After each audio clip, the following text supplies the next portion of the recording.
തെരുവ് ഭക്ഷണത്തിന് തയ്യാറാക്കിയ ദില്ലിയിലെ തീവണ്ടി റെസ്റ്റോറന്റ് കാണാം. ദില്ലിയിലെ ഹോഗ് മാർക്കറ്റിലാണ് ഈ തീവണ്ടി ഭക്ഷണശാല. മെട്രോ നഗരത്തിൽ വ്യത്യസ്തമായ രൂപത്തിൽ ഒരു റെസ്റ്റോറന്റ് വേണമെന്ന ആലോചനയാണ് ഇംലി എന്ന ഈ തീവണ്ടിയുടെ കണ്ടുപിടുത്തത്തിലെത്തിയത്. 4 ബോഗികളാണ് 250 അടി നീളമുള്ള ഈ തീവണ്ടിക്കുള്ളത്. ഉള്ളിൽ കയറിയാൽ ഒരു ആഡംബര തീവണ്ടിയാണെന്നേ തോന്നും. തീവണ്ടി എഞ്ചിന്റെ രൂപത്തിലാണ് അടുക്കള.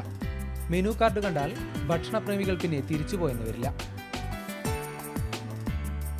ഇന്ത്യയിലെ വിവിധ സംസ്ഥാനങ്ങളിൽ പ്രചാരമുള്ള ഭക്ഷണങ്ങൾ ഒരു കുടക്കീഴിൽ വിളമ്പാൻ ആഗ്രഹിച്ചാണ് ഇംലി തുടങ്ങിയതെന്ന് ഉടമകളിൽ ഒരാളായ വിവേക് പറയുന്നു. This is the place you can find out the a food from a street food from all over India, a USP dishes of each and every state. മുംബൈയുടെ രുചിക്കൂട്ടിൽ തയ്യാറാക്കിയ പാവ് ബജി, സേവ് പൂരി, രാജസ്ഥാനിലെ കൽമി വട തുടങ്ങിയവയും ദക്ഷിണേന്ത്യക്കാരുടെ പ്രിയ വിഭവമായ ദോശയടക്കം 250-ലധികം വിഭവങ്ങളും ഇവിടെ തയ്യാറാക്കുന്നു. ഈ വിസ്മയ തീവണ്ടി മാത്രമല്ല, ഇവിടുത്തെ രുചിക്കൂട്ടുകളും ദില്ലിയിലെ ഭക്ഷണപ്രേമികൾക്കിടയിൽ ചർച്ചയായി കഴിഞ്ഞു. വിപിൻ മുരളിയോടൊപ്പം രുചീഷ് വീരവേന്ദ്രൻ, ഏഷ്യാനെറ്റ് ന്യൂസ്.